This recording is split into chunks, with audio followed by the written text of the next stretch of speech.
Some foreigners who attended the Forum on the Development of Tibet have spoken highly of China's efforts in preserving Tibet's ecological civilization. The one-day forum opened Tuesday in Beijing to pool wisdom for further development of the autonomous region in southwest China. Yeah, but still I noticed that the complete care was taken not to disturb the national environment. So a lot of work has been done to protect the ecology, natural environment, and a lot of efforts have been, you can see. So like the effort for the environment protection and habitat, that is wonderful.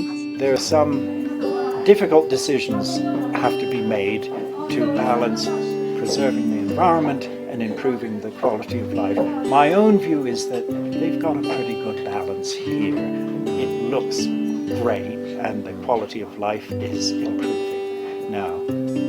The one-day forum, jointly hosted by the State Council Information Office and the Regional Government of Tibet, brings together officials, experts, and representatives of enterprises and media organizations from home and abroad, and focuses on Tibet's new chapter in high-quality development and human rights protection.